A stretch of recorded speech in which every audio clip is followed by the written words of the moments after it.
Assalamualaikum warahmatullahi wabarakatuh, sahabat Joyo Santri Adventure. Oke teman-teman, pada akhir-akhir ini lagi heboh-hebohnya, yaitu berita Masjid Fatimah Umar dijual. Ini lokasi di Makassar ya. Informasinya ada hargai 1,5 miliar, terus tidak deal. Kemudian 2,5 miliar, ada yang informasinya masih simpang siur, ada 3,5 miliar nih ya. Nah ini berada di dalam pedesaan ya, tidak di perkotaan besar gitu. Dan harga ini harga yang ya bagi para orang yang mau beli ini masuk yang nggak masuk akal ya, terlalu mahal gitu ya.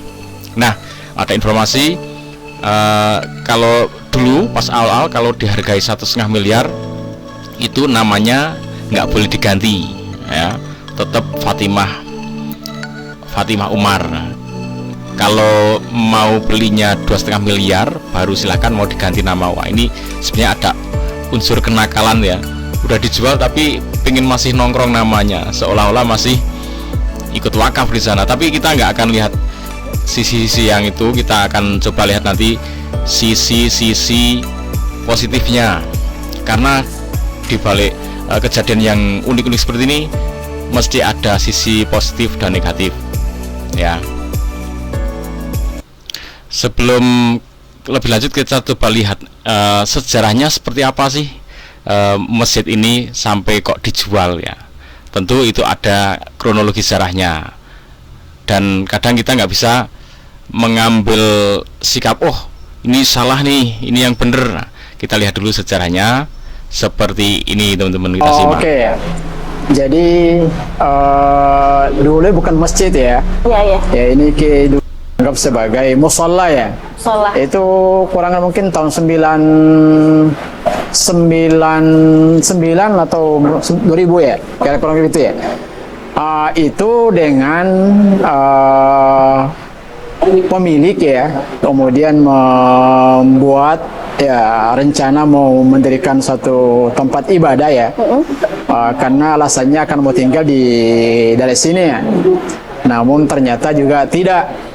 Jadi kemudian berdirilah kira-kira ini bukan yang sekarang masjid yang ada sekarang ini ya, itu hanya bangunan yang ada segi empat yang ini di luar tiang-tiangnya itu yang ada ya.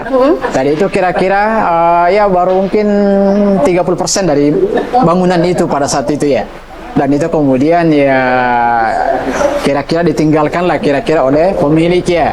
Lalu kemudian ya diinisiasi lah oleh ada salah satu orang tua kita di sini yang kemudian yang menggalang ini dana, kemudian merampungkan kira-kira bangunan itu ya. Nama pemiliknya? Oke, jadi yang perlu kita garis bawahi adalah ini ada orang pendatang, kemudian dia bangun musola, ingin berada di situ. Kemudian setelah musola itu dibangun, masih setelah kecil, terus dia pergi. Nah, terus diinisiasi oleh warga setempat dibangun jadi megah. Oke, berarti ini memang tanahnya punya orang yang tadi ya, yang punya rumah di situ, bangun musola kecil dan memang punya dia. Jadi kalau itu dijual ya wajar. Oke, jadi bagi orang yang menjual tanahnya itu sesuatu yang biasa saja ya, tidak sesuatu yang aneh, wah gimana gitu. Karena ya sudah, dia punya tanah kemudian tanahnya dijual, itu biasa. Tapi ini bisa menghadirkan hal-hal yang luar biasa di masyarakat. Salah satunya seperti apa kita simak dulu ya. Selanjutnya ada salah satunya ini ada tokoh orang sana yang datang ke sini untuk membantu solusi musola masjid ini. Kabarnya hari ini gimana? Alhamdulillah baik. Oke. Nah, ini Bunda, dengar kasus yang viral ini dari mana? Ya, jadi pagi tadi Pak ya, saya bangun, saya buka Facebook, ada berita bahwasanya ada masjid yang diperjualbelikan. Jadi saya tidak tahu alur ceritanya seperti apa, sehingga ada berita seperti ini. Yang pasti tergerak hati saya karena ada beberapa oknum yang mengatasnamakan pribadinya untuk beberapa sumbangan untuk berdonasi di masjid ini. Jadi saya berinisiatif sendiri karena sebenarnya tadi saya sudah hubungi Ustaz, cuman karena saya bikin rekening pribadi dulu atas nama saya karena lebih bisa dipercaya sama orang-orang mungkin kalau pakai nama saya, dan menghindari orang-orang untuk menyalahgunakan sebenarnya amanah seperti ini karena banyaknya simpati dari beberapa orang ya di seluruh Indonesia kayaknya untuk mendonasikan sedikit dananya untuk menyelamatkan masjid ini yang kita belum tahu alur ceritanya seperti apa. Jadi sebenarnya kita tidak mau menghakimi juga Pak ya. Efek luar biasa ya teman-teman. Ini ada beliau ini pengusaha skincare ya, Fanny France. Nah ini jadi, dan banyak orang-orang yang seperti beliau ini yang tergerak hatinya untuk berdonasi untuk menyelamatkan masjid ini agar tetap bisa digunakan sebagai tempat ibadah. Nah itu sesuatu yang keren teman-teman, sesuatu yang keren. Jadi bagi orang yang punya tanahnya dijual itu ya biasa saja, dia tanahnya dia tadinya dia, karena orang bikin musola pribadi ya baik-baik saja, kemudian ada orang yang ikut menggunakan, terus dia pergi malah dibesarkan ya, mungkin ada sisi miss ya di situ ya, karena itu sudah ada kalimat wakaf atau enggak tahu, kok dibesarkan itu saya nggak tahu. Tapi ini menjadi sesuatu yang keren karena orang-orang itu jadi jamaah pun tergerak bagaimana supaya bisa membebaskan lahan ini untuk bisa tetap beribadah. Sementara ibadah itu urusan yang luar biasa antara hamba dengan Tuhannya.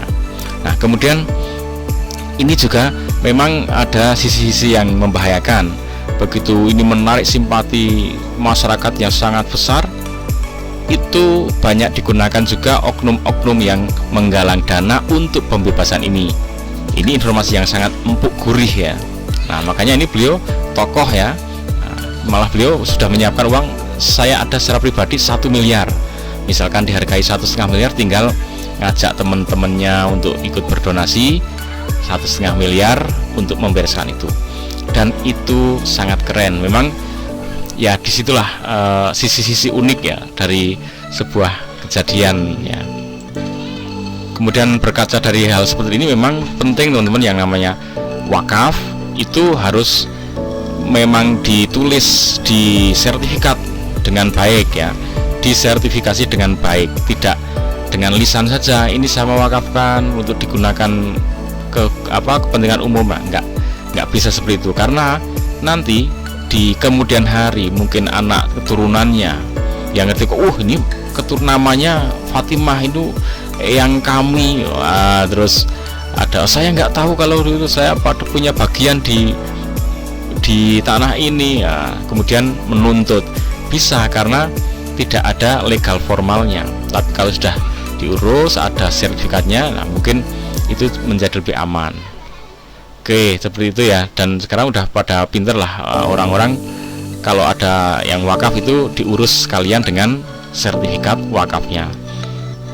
Nah kemudian ini kalau saya berbicara hakikat ya teman-teman, hakikatnya orang berwakaf itu bukan terus dia keren nih, aku berwakaf, ini masjidku, karena aku udah ngasih masjid ini orang-orang jadi bisa sembahyang, bisa sholat, bisa berkegiatan di sini nih, aku keren. Bukan, itu terbalik ya. Terbaliknya gimana? Terbaliknya sejatinya adalah orang yang berwakaf itu, yang mendirikan masjid itu, dia itu sangat berbahagia karena dia sudah membangun dan digunakan untuk sembahyang. Sehingga orang-orang yang menggunakan masjidnya untuk bersembahyang, untuk ngaji dan sebagainya, orang-orang itulah yang memakmurkan masjidnya, sehingga dia mendapat pahala dari mendirikan bangunan masjid itu.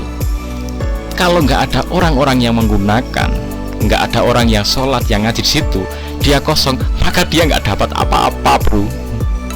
Maka orang yang wakaf itu nggak bisa dikatakan wakaf. Wakaf apa? Bangunanmu nganggur, kamu bikin bangunan tapi nggak ada yang menggunakan, kamu nggak dapat manfaat apa-apa, ya. Jadi orang itu mendapatkan manfaat karena digunakan. Jadi yang sangat berjasa besar itu apa? Orang-orang yang menggunakan dan memakmurkan masjidmu itu. Itulah yang sangat berperan besar untuk memberikan investasi amal yang mengalir atau jariah kepada kalian yang berwakaf. Itu hakikatnya. Jadi nggak terus buat gagah-gagahan, ini namaku harus terpampang biar kita keren bahwa itu adalah wakafku, terus mentereng, bukan, ya. Oke, gitu ya teman-teman sahabat Joyo Santri Adventure, semoga bermanfaat dan tetap kita bisa mengambil hikmah dari segala yang terjadi di sekitaran kita. Assalamualaikum warahmatullahi wabarakatuh.